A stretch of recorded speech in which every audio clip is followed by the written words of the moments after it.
신명기 1장 41절에서 46절까지 본문의 내용이 어렵지 않습니다. 천천히 저와 여러분들의 한 절씩 교독하시면서 본문의 의미가 무엇인지 한번 각자 생각해 보시기를 바랍니다.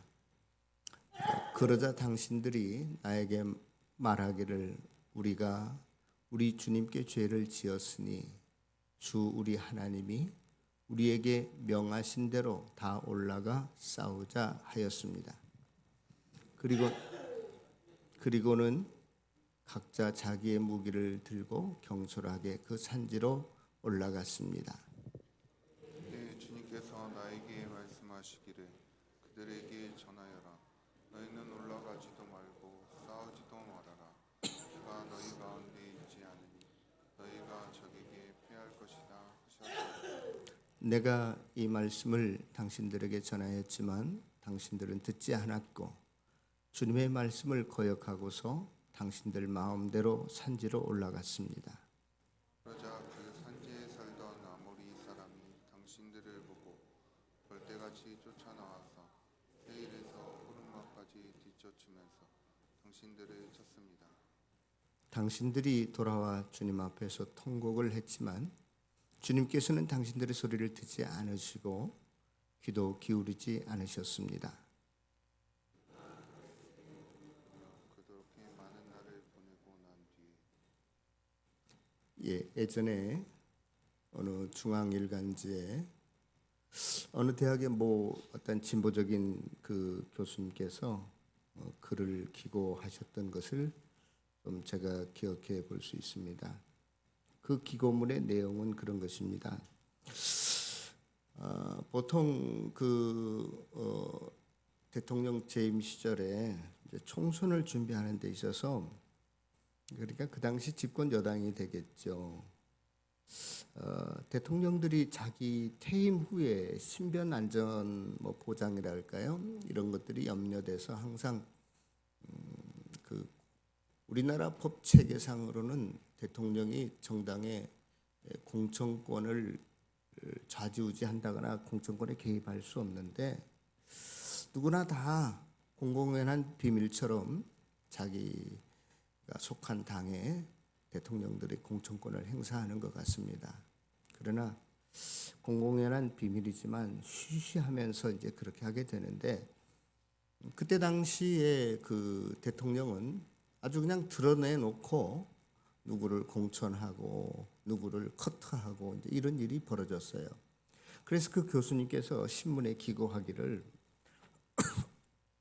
그 정권의 1차 년도에는 국정원의 개입이 선거에 개입이 있더니만 또 2차 년도에는 그 사회적인 굉장히 큰 무리가 일어났을 때 우리나라는 십상시들이 활개를 친다 이런 이야기를 했어요. 그런데 그 십상시라는 게 뭐냐면 후한 말에 환관 10명에서 정권의 실세가 돼서 권력을 쥐락펴락했던 그러한 역사적 사실을 들어서 대한민국에도 그러한 십상시들이 있다.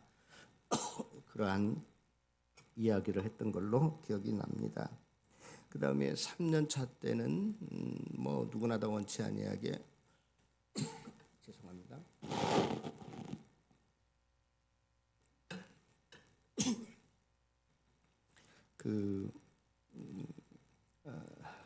메르스 사태 때문에 경제가 바닥을 치고 또 그 민생이 파탄나는 그러한 현상을 목도하면서 신랄하게 그 교수님이 그 당시 그 대통령 집권 여당을 비판했던 그러한 기고문이었습니다.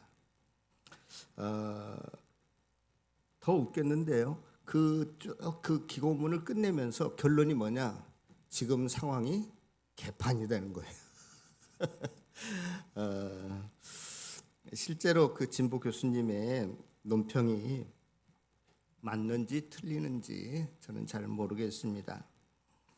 저는 진보 농객의 말을 지지하지도 않고 그렇다고 제가 보수 정권을 지지하지도 않는 사람입니다. 이제는 보수든 진보든 또 여당이든 야당이든 어느 한쪽을 쫓아가기에 이제 지쳤습니다. 아마 대다수 국민들도 그런 형편이 아닌가 하는 생각을 해봅니다. 여러분의 담임 목사는 무슨 당 같아요? 여당, 야당? 저는 여당도 아니고 야당도 아니고 천당 쪽 사람입니다.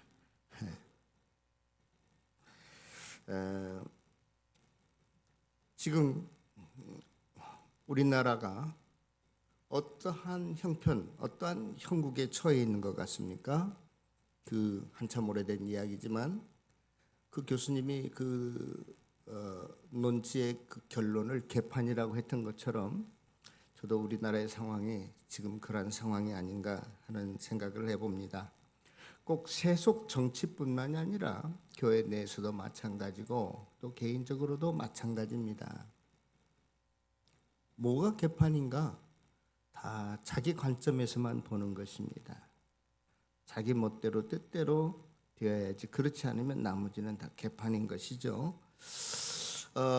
여러분, 저나 여러분들이 개판이라는 뜻을 모르진 않겠지만 제가 좀 이것을 설교 제목으로 택하면서 혹시 또 내가 잘못 이해하고 있지는 않나 하고 국어사전을 좀 찾아봤습니다. 개판이라는 단어가 어디에서부터 유래됐냐면 우리나라 그 민속 씨름이 있잖아요. 그래서 씨름판 위에서 경기를 하는데 이제 양쪽에 선수가 있고 또 양쪽 선수를 응원하는 편들이 있지 않습니까? 그런데 씨름 경기하던 선수들이 둘 다 동시에 넘어졌어요. 그러니까 양쪽 편의 씨름 선수뿐만이 아니라 양쪽 편의 그 편을 갈라서 응원하던 사람들이 서로가 이겼다고 이구동성으로 막 옥신각신하는 겁니다. 그래서 그 판을 개판이라고 했어요. 아수라장이 된 상태, 질서가 없는 무질서한 상태. 그런데 거기에서 그 개판은 여러분들이 말하는 멍멍이 개자가 아니라 고칠 개자예요, 한문으로.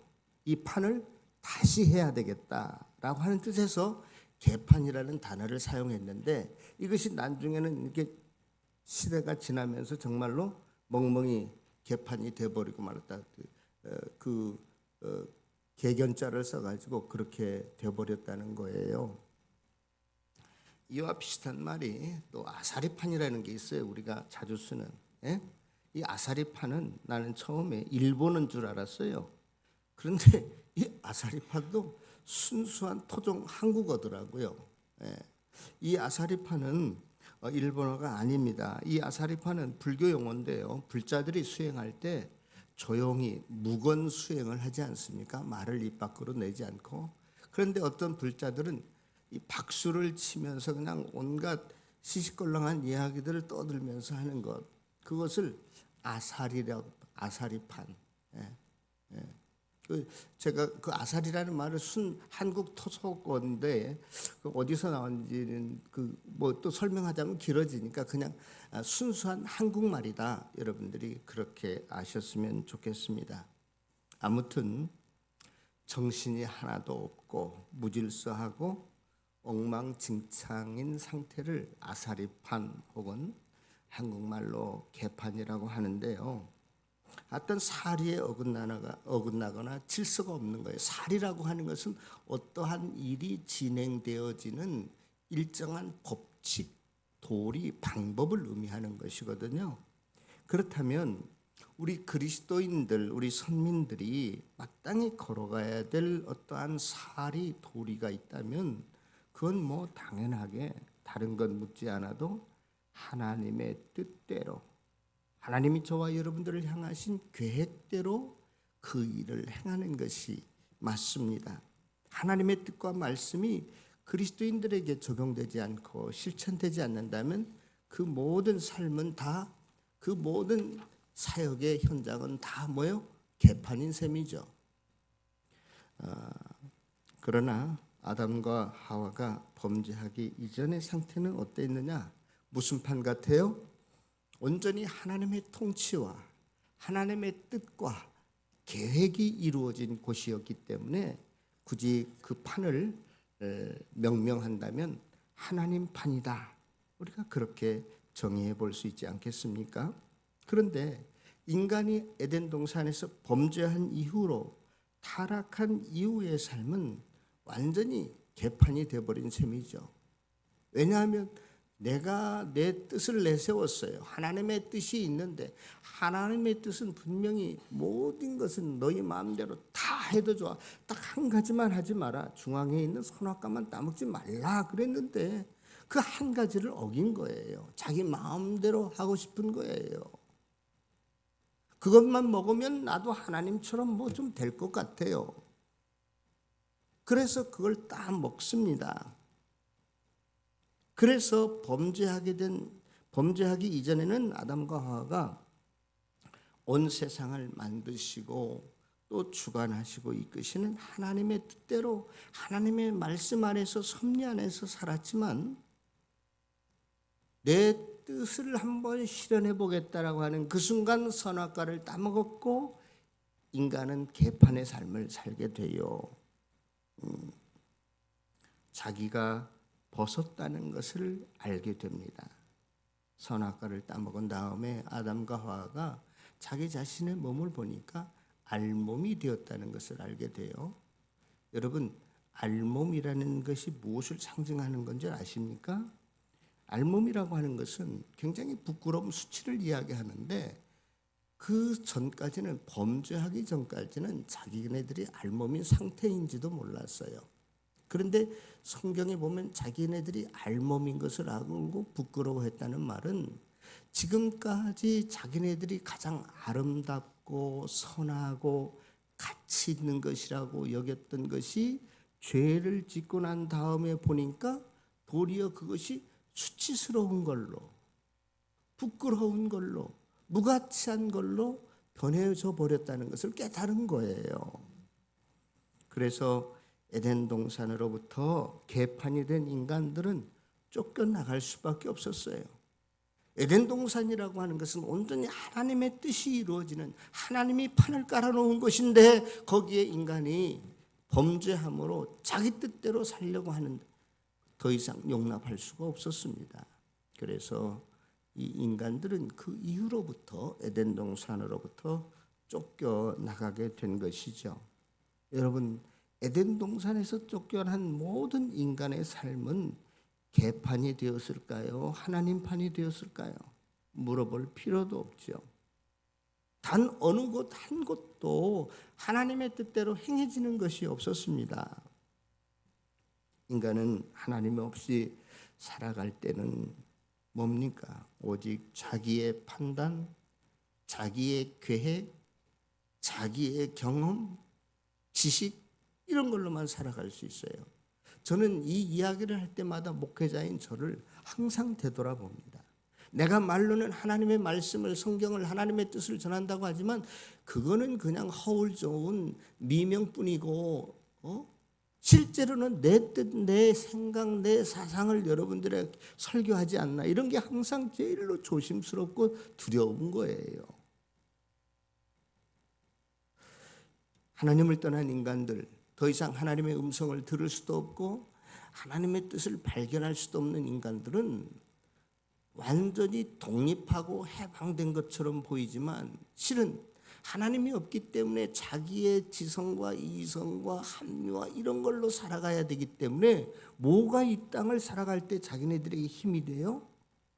뭐가 위로가 돼요? 뭐가 소망이 돼요? 돈이에요. 건강이에요. 그 이외에 뭐가 있겠어요? 그래서 인간들은 모두 다 돈에 얽매여 있게 살고 그저 건강이라면 어쩔 수 없이 따라가게 되어 있어요. 하늘이 아닌 이 땅에 속한 것에 얽매여 살 수밖에 없는 존재들이 저와 여러분들인 것입니다. 그 무엇을 하나 뜯어보고 들여다보고 자세히 보아도 다 개판이에요. 그래서 오늘 본문의 삶이 너희 삶이 다 이렇게 개판이 되었어 라고 하는 샘플, 모델을 보여준 것 같아요. 하나님의 말씀이 있는데도 불구하고, 하나님의 뜻이 분명한데도 불구하고, 하나님의 율법이 있는데도 불구하고 그것과 상관없이 떨어져 사는 삶, 어떻게 된다라고 하는 것을 샘플로 보여준 사건이 오늘 본문의 사건이라고 저는 생각합니다. 오늘 본문은 모세가 이제 죽기 3달 전에 신명기를 기록했다고 그러잖아요. 그러면서 과거의 사건 하나를 들추는 사건입니다. 그것이 가데스 바네아에 있었던 것이에요. 지금 하는 모세가 이야기지만 실은 몇 년 전에 있었던 사건이에요. 40년 전에 있었던 사건이에요. 40년 전에 이스라엘 백성들이 홍해를 건너서 이제 하나님이 약속해 주신 땅 바로 턱 밑에 있는 가데스 바네아까지 왔어요.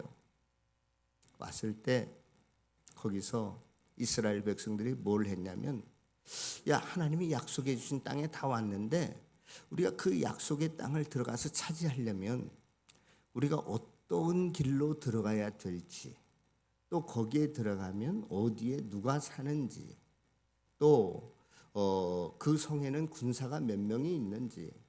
여러분, 전쟁을 앞에 놓고 이건 기본 상식이에요. 꼭 하나님께 묻지 않아도 우리가 전쟁을 앞에 놓고 백전, 지피지기여야 나를 알고 적을 알아야 이게 승리할 수 있는 것이지, 적도 모르고 나도 모르는데 그게 어떻게 승리가 되겠습니까?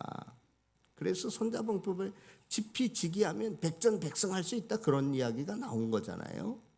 그래서 이스라엘 백성들도 가데스 바네아에서 하나님께서 약속해 주신 땅이지만 그래도 우리가 한번 살펴봐야 되지 않겠는가, 정탐해 봐야 되지 않겠는가 해서 12 정탐꾼을 보낸 거거든요. 그런데 실은 여기서부터 잘못이 있었어요. 정탐꾼을 보내야 될까요? 말아야 될까요? 상식적으로는, 기술로는 분명히 보내야 맞지만 그러나 보내서는 안 되는 것이었어요. 이미 하나님께서 뭐라고 명령하셨죠? 말씀하셨죠? 들어가서 차지하라고 말씀하셨어요. 이미 약속해 주신 땅이에요. 그런데 인간들은 그것을 그래도 우리가 잘 알아야 되지 않겠어? 하고 정탐꾼을 보낸 거예요. 그런데 정탐꾼이 돌아와서 10명은 야, 그 땅에 들어가 보니까 정말로 좋더라. 그런데 우리는 들어갈 수 없습니다. 이렇게 된 거예요. 왜냐? 우리는 다 맨주먹이나 마찬가지인데 그 사람들은 이미 거기에 큰 튼튼한 성을 짓고 그들의 체격을 보니까 우리하고는 게임이 안 되고 골격이 크고 안악작손 무슨 자이언트 이런 거인들이 사는 동인데 우리가 그들에 비하면 우리는 메뚜기 떼와 같습니다. 오합지졸입니다. 그래서 백성들이 그 보고를 듣고 다 통곡합니다. 목 놓아 웁니다. 아니, 우리가 어떻게 그들과 싸워서 이겨? 앞으로 종종 이야기하겠지만 이스라엘 백성들은 그 문화의 수준이 애굽에서 나왔지만 아주 낮았어요. 노예 생활하다 나왔으니까 뭘 제대로 배운 사람들이 있겠으며 무슨 기술 있는 사람들이 뭐가 있겠어요, 포로들이. 그런데 실제적으로 이 약속의 땅에 살던 사람들은 철기 문화권을 가지고 있었어요. 실은 이 이스라엘 백성들은 청동기 문화, 한 단계가 낮은 그러한 문화를 가지고 있었단 말이죠. 도저히 이길 수가 없어요. 아니, 핵 가진 미국과 우리가 대한민국이 싸운다면 빨리 안 해야지. 그와 마찬가지였기 때문에 이스라엘 백성들은 이미 10명의 정탐꾼들이 보고를 해서 우리는 들어갈 수 없습니다 하기 전에 그들은 이미 주눅이 들어 있었어요. 그것이 하나의 촉발점이 되어서 울고불고 통곡하고 난리를 낸 거지. 하나님이 들어갈 수 있어. 내가 너희들을 끌어낸 것은 끌어낸 것이 목적이 아니라 이 약속의 땅에 들어가기 위한 것이 내 목적이야 라고 하나님께서 분명히 말씀을 주셨다니까요. 그런데도 그들은 주저주저 하는 거예요. 그러다가 10명의 정탐꾼들이 우리는 들어갈 수가 없어. 아무리 그 땅이 좋아도. 이렇게 되니까 그때부터는 이제 통곡하고 목 놓아 울면서 모세를 원망하고 이것은 곧 하나님을 원망하는 것이었습니다. 그 소리를 듣고 하나님께서 어떻게 하시죠? 너희 놈들 도저히 안 되겠다. 내가 너희 놈들을 다 죽이겠다. 이렇게 나온 거예요. 오늘 본문이 그거예요. 그러니까 이 이스라엘 백성들이 놀래 자빠져가지고 그러면 우리 다시 들어가겠습니다.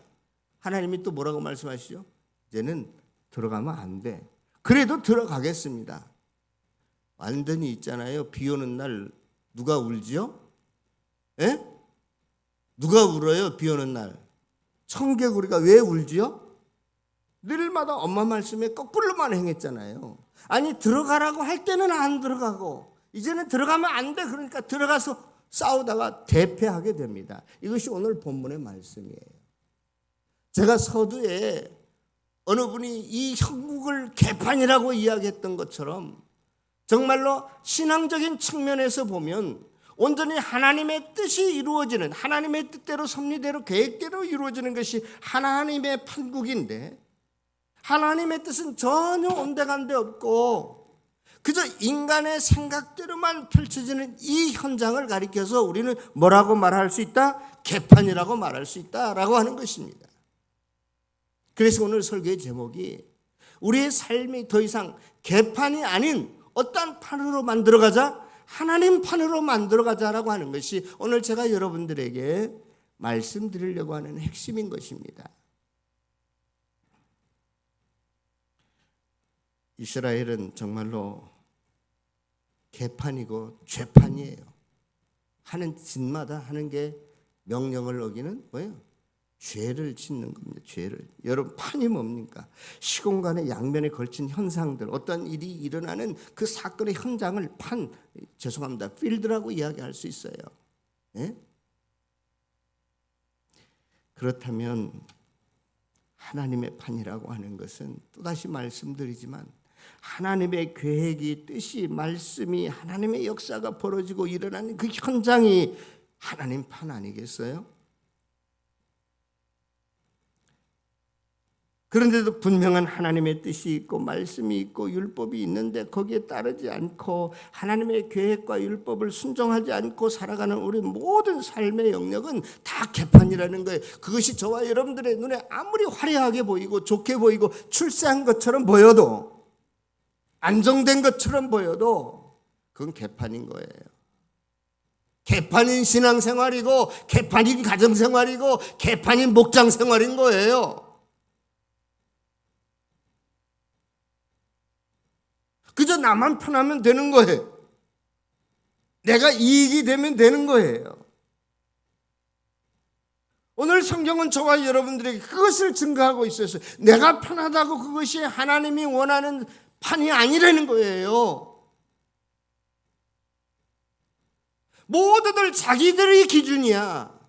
내가 편해야 되고 내가 생각하고 판단할 때 그것이 옳아야 되는 거야. 다른 사람이 그렇게 보지 않으면 네가 잘못된 거야.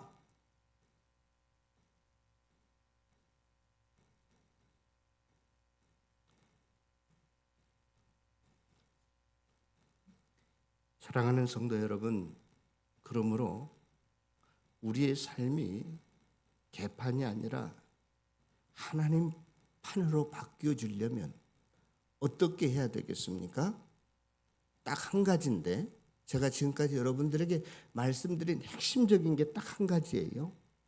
신명기의 주제는 뭐라고 그랬어요? 명령, 말씀, 계명, 율법이라고 그랬잖아요.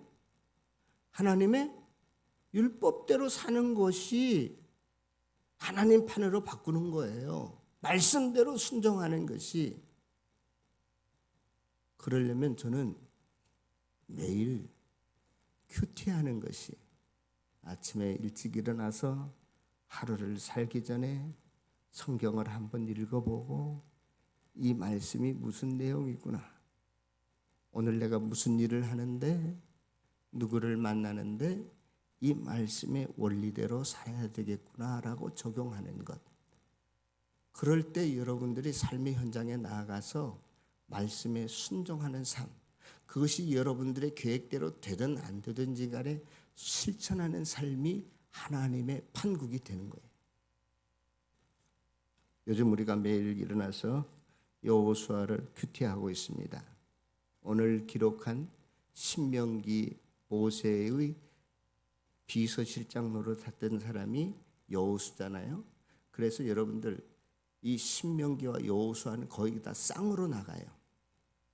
왜냐하면 누구보다도 자기의 스승인 모세가 무엇에 주안점을 두었고 어떤 것을 유언처럼 설교했고 어떠한 삶의 목표와 그 사역의 방법으로 했다는 것을 누구보다도 잘 알기 때문에 그대로 마치 신명기를 읽는 것처럼 여호수아도 그렇게 기록되어 있어요. 생각해 보세요. 갑자기 모세가 기력도 눈도 쇠하지 않은데 그냥 하늘을 죽고 말았어요. 갑자기 그 바톤을 이어받은 여호수아가 자기의 사역을 시작하면서 하는 말이 너희들은 이 율법책을 묵상하며 좌우로 치우치지 말라. 그리고 그 가운데 기록한 대로 다 지켜 행하라. 그리하면 내 길이 평탄하리라. 내가 형통하리라. 이게요, 신명기의 핵심을 그대로 여호수아 1장 8절에 옮겨놓은 거예요. 당연하지요. 자기의 스승인 모세가 무엇을 위해서 살았고 어떻게 살았다는 것을 누구보다도 잘 알아요. 자기가 무엇을 어떻게 해야 될 것인지를 잘 알아요. 그것을 총집약해서 기록해 놓은 구절이 여호수아 1장 8절이라니까요. 그래서 모든 성경학자들이 이 여호수아 1장 8절을 여호수아서 요절로 보는 거예요.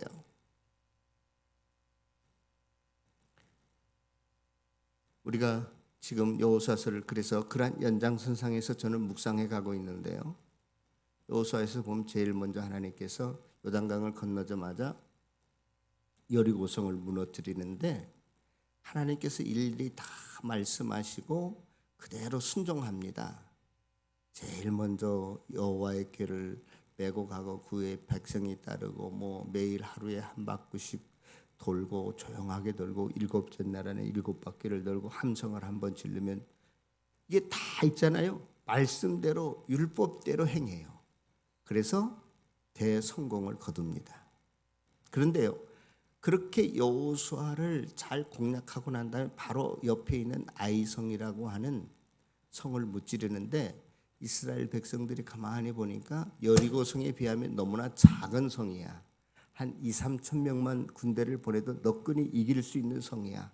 그래서 3천 명을 보냅니다. 근데 보기 좋게 대패해요. 실패합니다. 그 전쟁에서 집니다. 왜 졌을까요? 에? 하나님께 묻지를 않은 거예요. 자기 생각, 내 판단, 이거 가지고 이 병력 가지고 충분히 이길 수 있다고 결정해서 했는데 그냥 대패해버리고 맙니다. 이런 것이 개판이라니까요. 뿐만이 아닙니다. 여호수아 9장인데요. 우리가 지난 주간에 묵상했잖아요. 거기에 보면 하나님께서 이제 약속의 땅에 들어가서 거기에 있는 사람들과는 절대로 평화의 조약을 맺지 말고 다 물리쳐. 그놈들은 다 죄인이니까 죄밖에 모르는 거니까. 그런데 갑자기 어떤 사람들이 찾아와요. 여호수아 9장에 보면. 예? 그런데 보니까 전대 주머니도 다 떨어지고 옷도 헤어지고 신발도 떨어지고 딱 겉모습 행색을 보니까 아주 멀리서부터 온 사람들 같아. 그리고 하는 말이 우리는 여호수아 장군에게 우리는 당신들이 그 강대국 애굽에서 어떻게 해방된 것도 알고 그 시퍼런 홍해를 어떻게 건넌 것도 알고 또 여리고성을 어떻게 패한 줄도 알고 그래서 우리는 무서워서 당신들의 종이 되겠으니 우리와 평화의 조약을 맺읍시다 하고 그렇게 속여요. 그러니까 여호수아가 그래? 그러면 그렇게 하자. 그런데 3일 후에 알고 봤더니 바로 여리고성 앞에 있는 기브와 족속들이야. 그러나 이미 하나님의 이름으로 맹세한 조약이기 때문에 변개할 수가 없어요. 그래서 이 일을 놓고 실패한 조약이라고 하는데 그 조약이 실패했다는 이유를 그 여호수아서 9장에 보면 나와 있는데 한번 좀 찾아볼까요? 여호수아서 9장 4절. 죄송합니다. 그 뒤에 여러분 조금 신명기 뒤에 바로 여호수아가 있잖아요. 여호수아서 9장 4절. 왜 그 죄악이 잘못된 죄악인가를, 잘못 맺게 됐는가를 성경은 말하고 있어요. 분명하게. 9장 여호수아서 9장 죄송합니다. 4절이 아니라 14절이네요. 14절 시작. 무리가 그들의 양식을 취하고는 어떻게 할지를 여호와께 묻지 아니하고. 여호와께 아이성을 칠 때도 하나님께 묻지 아니하고 해서 패했고, 이 기브아와 평화의 조약을 맺는 것도 실패했는데 어떻게 하지 아니했기 때문에, 하나님께 묻지 아니했기 때문에, 하나님의 뜻이 아니었는데도 불구하고. 이 말은 뭐예요? 인간이 자기네들 판단해서 이 사람은 멀리 사는 사람이구나, 이 사람 같았으면 우리가 전쟁 않고 승리하는 게, 이 사람들을 우리가 종으로 부리는 게 좋겠지 하고 약속을 한 겁니다. 조약을 맺은 거예요. 여러분, 하나님의 말씀이 저와 여러분들의 일상의 삶 속에서 얼마나 중요한지를 지금 계속 지적하고 가는 거예요. 저와 여러분들이 생각하기에 이 정도면 됐어, 이 정도면 편안해, 이 정도면 괜찮아, 나도 훌륭해, 나도 중상은 돼, 뭐 이렇게 스스로 안위하는 것들이 있으세요? 여러분들이 판검사가 됐다 할지라도 하나님의 뜻이 아니면 엉망이 되는 거예요. 엉망이 되는 겁니다. 여러분들이 비록 지금 내가 힘들고 어렵고 고생스러운 것이라 할지라도 하나님의 뜻 가운데 말씀에 순종하다가 그렇게 되어 있다면 하나님 보시기에 아름다운 삶의 현장이 되는 것입니다. 그곳에서 하나님의 역사와 일하심이 드러날 거예요. 그곳이 하나님의 판국이에요. 하나님이 깔아놓은 판이라 이 말이죠.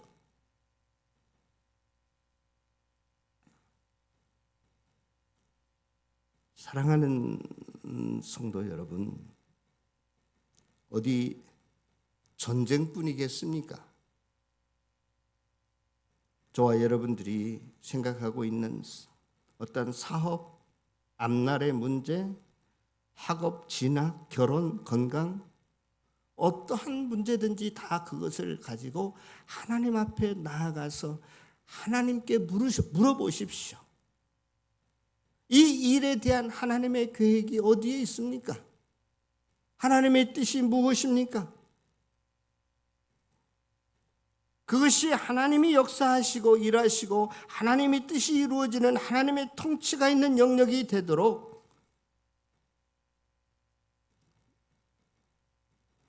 우리는 그 말씀에 오늘 또 귀를 기울이고 순종하며 나가야 할 것입니다.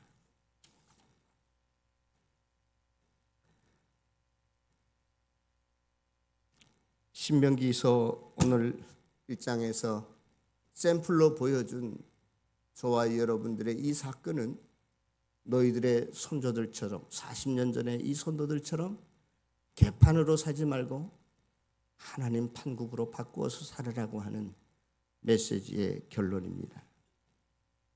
그러기 위해서 다시 한번 여러분들에게 우리의 삶이, 가정이, 일터가, 학업이 하나님의 판이 되도록 하려고 하는 것은, 하나님의 말씀과 상관없는 것은 하나님의 판이 결코 아닙니다. 매일매일 큐티하십시오. 묵상하십시오. 저는 어느 한 분을 아는데요, 그분은 소위 말하는 일타 강사였습니다.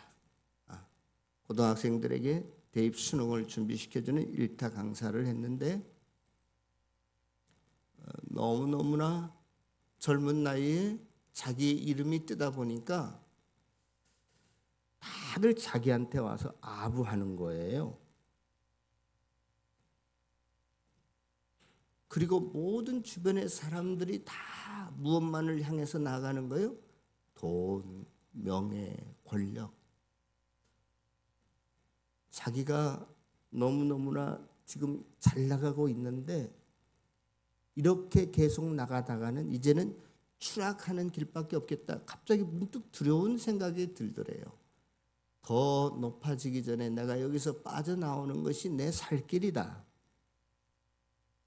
엊그제까지도 일타 강사 자기 이름만 되면 누구나 다 알 법하고 돈이 많이 벌리는 그러한 환경에 있다가 그것을 놓아버리니까 할 일이 없잖아요. 학원 강사가 무슨 할 일이 있겠어요.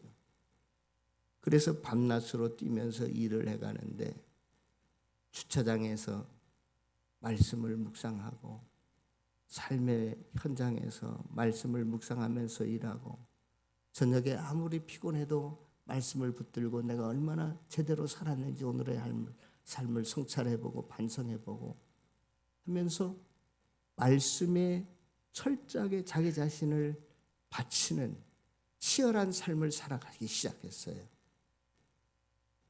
이분이 결국 나중에는 신학교에 들어가서 제 후배가 됐는데요. 얼마나 아름답게 사역하는지 몰라요. 얼마나 능력 있게 사역하는지 몰라요. 사랑하는 성도 옆 사람이 번지르르한 우리의 겉모습만을 보고 있습니까? 다른 사람이 내 겉모습을 판단하고 결정합니까? 하나님 보시기에 저와 여러분들이 하나님의 뜻과 말씀과 상관없이 하루하루를 살아간다면 그건 개판인 거예요. 하나님이 인정해 줄 수가 없어요. 그러기 위해서 다시 한번 강조합니다. 매일매일 하나님의 말씀을 듣는 큐티를 잘 하십시오. 그리고 한 가지 여러분들에게 더 숙제를 준다면 제가 설교하는 게 엉망이지만 그래도 여러분들이 일주일에 한 번 목장 모임 전에 동영상 올라와 있는 제 설교를 한 번 더 들어보십시오. 30분이 너무나 길거든요. 젊은 사람들은 2배속 해가지고 한 15분만 들으면 돼. 예? 끊임없이 여러분들이 말씀을 들을 때 그 말씀에 순종하는 것이고 그 말씀을 내 삶 가운데 실천하고 적용하는 것이지 말씀과 상관없는 삶이 아무리 화려하고 겉으로 번지르르 해도 그건 아무 의미 없는 거라니까요. 모든 말과 행동이 항상 하나님 말씀에서 비롯되었고 하나님 말씀에 근거를 두고 하나님 말씀대로 실천하고 행함으로 저와 여러분들의 삶이 복된 삶이 되시기를 다시 한번 주님의 이름으로 축원합니다. 기도하겠습니다.